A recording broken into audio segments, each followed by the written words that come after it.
மாமி கண்ணில் பட்டால் அவ்வளவுதான். நாம் இங்கிருந்து போய் விடுவோம்.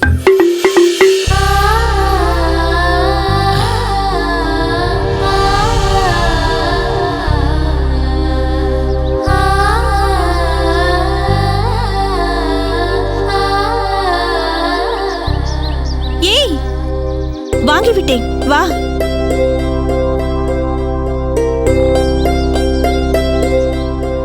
அப்பாடா, நிம்மதி. யாரும் இல்லை. என்ன? உன்னை தேடிதான் வந்தேன். வா. என்ன? வா போகலாம். ஏய், அம்மா, நாசமா போறவனே. யாரா நீ? இல்லை மாமி, என்ன இல்லை மாமி. மாமி விட்டு விடுங்கோ. நான் வேணும் பண்ணல மாமி, விட்டு விடுங்கோ. ஐயோ மாமி, நான் வேணும் பண்ணல. ஊருடா உனக்கு. இல்ல மாமி, இல்ல மாமி. நாசமா போறவனே. என்ன துணிச்சல் உனக்கு? யார் என்று நினைத்துக் கொண்டு என் தோளை பிடித்து இழுக்கிறாய்? இல்லை மாமி, இல்லை மாமி. என்னடா இல்லை மாமி? உன்னை எல்லாம் இப்படி சும்மா விடக்கூடாது. உண்மை சொல்லுடா, எந்த ஊர் நீ? மாமி, நான் சொல்வதை கேளுங்கள் மாமி. என்ன கேட்க வேண்டும்? உன்னை தோல் துண்டை போட்டு இழுத்து கொண்டு போய் என் நகத்துக்காரரிடம் விடுகிறேன். என் நகத்துக்காரர் யார் தெரியுமா? மன்னாதி மன்னனுக்கெல்லாம் மல்யுத்தமும் வர்மக்கலையும் கற்றுக் கொடுத்தவர். உன்னை பார்த்தால் தேன்குழலுக்கு மாவு பிசைவது போல் பிசைந்து விடுவார். ஒரே விரலால் உன் உடம்பில் உள்ள அத்தனை நரம்புகளையும் ஒன்றுமில்லாமல் செய்து விடுவார். எப்படி என்று பார்க்கிறாயா?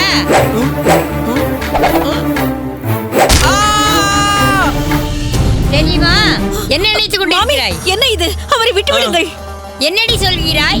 என்ன துணிச்சல் இருந்தால் இவன் என் தோளை பிடித்து இழுப்பான். இவனை சும்மா விட சொல்கிறாயா? அமுதா மாமி, காப்பாற்றுங்கள் மாமி. நான் வேண்டும் என்று மாமி தோளை பிடித்து இழுக்கவில்லை. உன்னை மாமி, இவர் யார் என்று தெரியுமா?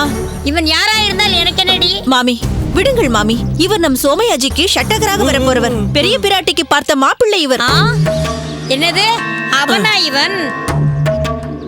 இதை முதல்ல சொல்லக்கூடாதா? அப்படி ஒரு சிரேஷ்டருக்கு இப்படி ஒரு சட்டகரா? மன்னித்து விடுங்கள் மாமி. நான் பெரிய பிராட்டி என்று நினைத்துதான் உங்கள் தோளை பிடித்து இழுத்து விட்டேன். உன் கண் பார்வையில் ஏதோ கோளாறு இருக்கிறது. கல்யாணத்திற்கு முன் முதலில் அதை சரி செய்து கொள்.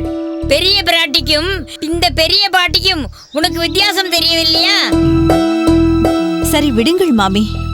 அவர் ஏதோ தெரியாமல் செய்து விட்டார். ஆம் மாமி, நல்ல சமயத்தில் வந்தீர்கள். இல்லை என்றால்